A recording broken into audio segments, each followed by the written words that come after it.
வணக்கம் நண்பர்களே. மைவி3 arts empty வந்து ஃபர்ஸ்டே வந்து வெளியில வந்திருக்கலாம். எதுக்காக வந்து மெரிட்ல வரணும் அப்படின்னு சொல்லி இன்னும் வெயிட் பண்ணிட்டு இருக்காங்க அப்படின்னு சொல்லி பல பேர் கேட்டுக்கிட்டு இருக்கீங்க. அவர் வந்து அப்பயே மெரிட்ல வரணும் அப்படிங்கறத வந்து முடிவு பண்ணல. செக்ஷன் கிராவிட்டி முடிஞ்ச உடனே நம்ம வெளியில போயிடலாம் அப்படின்னு சொல்லி தான் அவர் எதிர்பார்த்துக்கிட்டு இருந்தாரு. சில சூழ்நிலைகள்னால வந்து அவர் மெரிட்ல வெளியில வரணும்ன்ற ஒரு கட்டாயம் இப்போதைக்கு இருக்கு. சார் நண்பர்களே, இப்போ நீங்க வந்து கேட்ட கேள்வியெல்லாம் நான் தான் முன்னாடியே வந்திருந்து அவர் வந்து எல்லாத்துக்கும் வந்து பேமெண்ட்டை போட்டு ஃப்ரீயா இருந்திருக்கலாம் அப்படின்னு சொல்லி நீங்க வந்து கமெண்ட்ல கேட்டிருந்தீங்க. உண்மைதான். அவர் வந்து முன்னாடியே வந்து போட்டிருந்தாருன்னா எல்லாருக்கும் எல்லா பிரச்சனையும் முடிஞ்சிருக்கும். எப்பவும் போல வந்து அவர் கம்பெனி ரன் பண்ணிட்டு போயிருந்திருப்பாரு. இப்படித்தான் நம்ம நினைச்சுக்கிட்டு இருக்கோம். ஆனா அவர் முன்னாடியே பெயில்ல வந்திருந்தாருன்னா என்ன நடந்திருக்கும்? இல்ல இப்ப மெரிட்ல வரப்போறதுனால என்ன நடக்க போகுது அப்படிங்கிறது எல்லாத்தையுமே வந்து தெளிவா அந்த வீடியோல நம்ம பார்க்கலாம். பொறுமையா இருங்க, ஸ்கிப் பண்ணாம பாருங்க. எல்லாருடைய மனசுல இருக்கிற ஒரு கேள்வி என்னன்னா, எப்ப அவர் வெளியில வருவாரு, எப்ப நமக்கு வந்து பேமெண்ட் தருவாரு, இதுதான் வந்து எல்லாருக்குமே இருக்கிற ஒரு கேள்வி. ஒட்டுமொத்த மைவி3 ஆர்ட்ஸ் உறுப்பினர்கள் எல்லாத்துக்குமே பாத்தீங்கன்னா 50% பேர் வந்து அவர் வெளியில வரணும் அப்படின்றத நினைக்கிறாங்க. இன்னும் 50% பேர் பாத்தீங்கன்னா அவர் வெளியில வந்து பேமெண்ட் போடணும் அப்படின்னு நினைக்கிறாங்க. அந்த ஃபர்ஸ்ட் சொன்ன பாத்தீங்கன்னா 50%, அதுல வந்து ஒரு 25% பேர் என்ன நினைக்கிறாங்கன்னா அவர் வெளியிலயும் வரணும், எங்களுக்கு பேமெண்ட் போடணும் அப்படின்னு நினைச்சிட்டு இருக்காங்க. சார் நண்பர்களே, இது எல்லாருக்குமே இருக்கிற ஒரு எதிர்பார்ப்பு தான். ஃபர்ஸ்ட் ஆஃப் வந்து அவர் அன்னைக்கே பெயில்ல வந்திருந்தா என்ன நடந்திருக்கும் அப்படிங்கறத வந்து முதல்ல நம்ம பாத்திரலாம். ஃபர்ஸ்ட் ஆஃப் வந்து அவர் வந்து பெயில்ல வெளியில வராரு அப்படிங்கிறப்ப வந்து செக்ஷன் கிராவிட்டி முடிஞ்சதுனால மட்டும்தான் அவர் வெளியில வருவாரு. அப்படி இருக்கும் பட்சத்துல வந்து ரெஸ்ட்ரிக்ஷன் கொடுப்பாங்க. அதாவது எப்படின்னா, நிறுவனத்துல வந்து சில விஷயங்களை வந்து நீங்க பண்ணக்கூடாது, இந்த கேஸ் முடிகிற வரைக்கும். அப்படி நீங்க பண்ணீங்கன்னா வந்து இந்த கேஸ் நடத்துறதுல வந்து சில சிக்கல்கள் ஏற்படும் அப்படிங்கிற சில விஷயங்களை வந்து மேற்கோள் காட்டி அவருக்கு வந்து சில கட்டுப்பாடுகள் விதிப்பாங்க. அந்த கட்டுப்பாடுகள்ல வந்து நீங்க நிறுவனத்துல வந்து எந்த ஒரு பணமும் நீங்க கொடுக்க கூடாது, இப்போதைக்கு வந்து இந்த நிறுவனத்தை நீங்க நடத்தக்கூடாது அப்படிங்கிற மாதிரியான ஒரு கண்டிஷன் கொடுத்துட்டாங்கன்னு வைங்க, அவர் வெளியில வந்ததே வேஸ்ட் ஆயிரும். அப்படியே அவர் வெளியில வந்தாலும் யாருக்குமே பணம் கொடுக்க முடியாது. யாருக்குமே பணம் கொடுக்க முடியாதுன்னா என்ன பண்ணுவாங்க? எல்லாருமே பிரச்சனை பண்ணுவாங்க. அப்ப அந்த பிரச்சனைகள் என்ன ஆகும்? இன்னும் பெருசாகும். இன்னும் வந்து கம்ப்ளைண்ட் போகும். முன்னுக்கு பின் முரணா வந்து பல கருத்துக்களை வந்து வெளியில சொல்லுவாங்க. நிர்வாகத்துல மிகப்பெரிய வந்து ஒரு சீர்கேடு நடைபெறும். அதனாலதான் வந்து அந்த இடத்துல அவங்க வந்து பண்ணல. இதே பாத்தீங்கன்னா அசோக் ஸ்ரீநிதி அந்த தரப்புமே வந்து இவருக்கு பெயில் கிடைக்கணும் அப்படிங்கிறத எதிர்பார்த்தாங்க அந்த டயத்துல. எதுக்காகனா, இவருக்கு பெயில் கிடைக்கணும். அப்படி பெயில் கிடைக்கும் போது வந்து அவங்க ஏதாவது வந்து கட்டுப்பாடுகள் விதிப்பாங்க. அந்த கட்டுப்பாடுகள் விதிக்கும் போது வந்து இவர் வெளியில வந்து பணம் கொடுக்க முடியாம போயிடும்.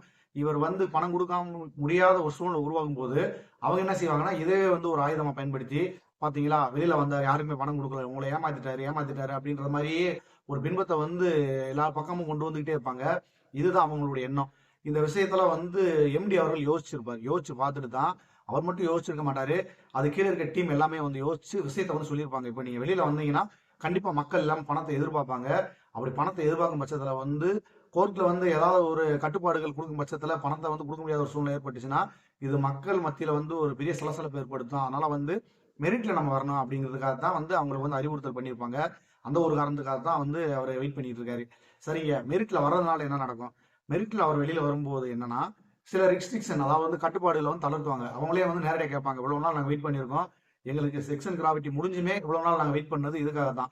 நாங்க வெளியில போய் எங்க மக்களுக்கு வந்து நாங்க பணத்தை வந்து பிரிச்சு கொடுக்க வேண்டிய ஒரு சூழ்நிலை இருக்கும். அதையும் தாண்டி வந்து நிறுவனத்துல வந்து நிறைய தேக்கங்கள் இருக்கு. அந்த தேக்கங்களை சரி பண்ணி மறுபடியும் நாங்க வந்து நிறுவனத்தை நடத்தினா மட்டும்தான் இந்த பிரச்சனைகளை பூரா சரி பண்ண முடியும் அப்படிங்கிற கோரிக்கையை வந்து முன் வைப்பாங்க. முன்வைக்கும் பட்சத்துல வந்து அவங்களும் யோசிச்சு பார்ப்பாங்க. ஏன்னா ஜட்ஜுக்குமே தெரியும், சரி இது மக்கள் வந்து யாரும் பாதிக்கப்படக்கூடாது, மக்களுக்காக தானே எல்லாமே, மக்கள் யாரும் பாதிக்கப்படக்கூடாது அப்படிங்கிறதுக்காக சில கட்டுப்பாடுகளை வந்து தளர்த்துவாங்க. சரி நீங்க இந்த மாதிரி பண்ணுங்க, இப்படி கொடுங்க அப்படின்னு. அப்படி வந்து அவர் வெளியில வரும்போது தான் மக்களுக்கு எல்லாத்துக்கும் வந்து கரெக்டா அந்த பணத்தை பிரிச்சு கொடுக்க முடியும். இப்ப நிறைய பேர் சொல்லியிருக்காங்க எந்த மாதிரி அமௌண்ட் கொடுப்பாங்க, எப்படி கொடுப்பாங்க அப்படின்ட்டு. ஏதோ ஒரு வகையில வந்து நிச்சயமா அமௌண்ட் கொடுப்பாங்க. ஆனா கண்டிப்பா அமௌண்ட் கொடுப்பாங்க. அவர் வெளியில வந்துட்டாலே அடுத்த செகண்ட் மக்கள் கேட்க போறது, எப்ப பேமெண்ட் போட போறீங்க அப்படிங்கிற ஒரு கேள்வியை தான் முதல்ல கேட்பாங்க. அதனால வந்து வந்த உடனே அவர் வந்து பணம் போடுறதுக்கான விஷயத்தை தான் அவர் இறங்க வேண்டியது இருக்கும்.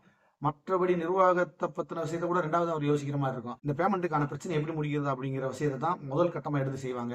அப்படி செஞ்சு இதுல வந்து சரி பண்ணதுக்கு அப்புறம் தான் நிறுவனத்தை வந்து கொஞ்சம் கொஞ்சமா அடுத்தடுத்து மாற்றங்கள் கொண்டு வர போறதா சொல்றாங்க. அந்த விஷயங்களை வந்து அடுத்த கட்டத்துல பாத்துக்குவாங்க. இந்த மாதிரி நடந்துருச்சுன்னா பல பேர் சொன்னது எல்லாமே வந்து பொய் அப்படின்னு சொல்லி ஆயிரும். அதனாலதான் வந்து மக்களும் பாதிக்கப்படக்கூடாது, நிறுவனமும் பாதிக்கப்படக்கூடாது, யாருக்கும் எந்த ஒரு சலசலப்பு ஏற்படக்கூடாதுன்றதுக்காக தான் அவர் மெரிட்ல வரணும் அப்படின்றத வந்து வெயிட் பண்ணிட்டு இருக்காரு. மற்றபடி வந்து மற்ற பல பேர் இந்த கமாண்ட்லயே சொல்லிட்டு இருக்காங்க, அவர் எப்பயும் வெளியில வந்துட்டாரு, தலைமையில் ஆயிட்டாரு அப்படின்ட்டு. முட்டாள்களா, என்னடா பேசுறீங்க நீங்க? அவர் வெளியில வந்திருந்தாருன்னா இன்ன வரைக்கும் தெரியாம இருக்கும். வெளியில வந்தவருக்கு எதுக்குடா பெயிலுக்கு அப்ளை பண்ணிட்டு இருக்க போறாங்க? இதை பத்திலாம் யாரும் யோசிக்க மாட்டாங்க, முட்டாள்தனமா பேசிட்டு இருக்காங்க. அதை பத்திலாம் நம்ம வந்து எதுவும் பெருசா எடுத்துக்கிறேன்னா, இப்போதைக்கு இதுதான் உண்மை. முன்னாடியே வந்திருந்தா எந்த ஒரு இதுவுமே நடந்திருக்காது. மிகப்பெரிய ஒரு பிரச்சனையை உருவாக்கி விட்டுருப்பாங்க. ஏன்னா பணம் கொடுக்க முடியாத ஒரே காரணத்தினால. இவர் வெயிட் பண்ணி மெரிட்ல வர்றதுனால வந்த உடனே பணத்தை கொடுக்கறதுக்கான ஆவண வேலைகள் எல்லாமே வந்து டக்கு டக்கு நடக்கும். அதனால வந்து யாருக்கும் எந்த பிரச்சனையும் இல்லாமல் போயிடும். நீங்க வந்து இவ்வளவு நாள் பொறுமையா இருந்தது பெரிய விஷயம் இல்லை, இன்னும் கொஞ்சம் பொறுமையா இருங்க.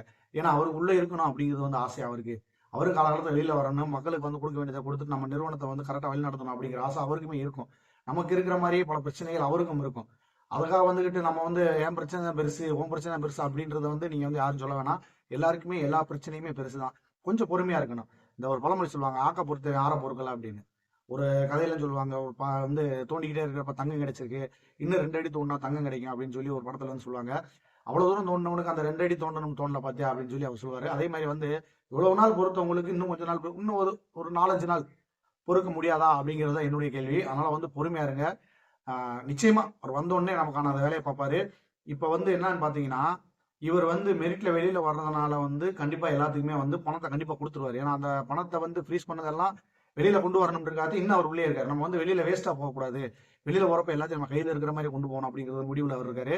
இப்ப இவர் இந்த முடிவு எடுத்ததுனால ஆப்போசிட் பார்ட்டி இருக்காங்க பாத்தீங்களா, நான் யாரை சொல்ல வரேன்றது உங்களுக்கு புரியும். அவங்க பூரா இப்போ வந்து பரம குழப்பத்துல இருக்காங்க. ஏன்னா நம்ம இவ்வளவு பிரச்சனை பண்ணி வச்சிருந்தோம், கடைசியில் அதை ஈஸியா முடிக்க போறாங்களே அப்படின்ற மாதிரி இருக்காங்க. சார் நண்பர்களே, இதுலயும் வந்து நிறைய பேர் வந்து கமெண்ட்ல கேட்டிருந்தீங்க, அசோக் ஸ்ரீநிதி வந்து இவ்வளவு பெரிய பிரச்சனை பண்றதுக்கு என்ன காரணம், என்ன பெனிஃபிட் அந்த ஆளுக்கு, கட்சியில இருந்தே தூக்கிட்டாங்க, இனிமேல் வந்து எதுக்கு இதை பிடிச்சி இழுத்துக்கிட்டு இருக்காரு இவரு, இதனால இவருக்கு என்ன ஆதாயம் அப்படின்ற மாதிரி கேக்குறீங்க. கொஞ்சம் நஞ்ச ஆதாயம் இல்ல, மிகப்பெரிய ஒரு ஆதாயம் இருக்கு. அது என்ன அப்படிங்கிறத வந்து அடுத்த வீடியோவை நான் சொல்றேன். பொறுமையா இருங்க. சார் நண்பர்களே, உங்களுடைய கருத்துக்கள் என்ன அப்படிங்கிறத வந்து கமெண்ட்ல சொல்லுங்க. மீண்டும் அடுத்தடுத்த வீடியோக்களை இந்த மாதிரியான பல அப்டேட்டுகளோட உங்களை சந்திக்கிறேன். நன்றி நண்பர்களே.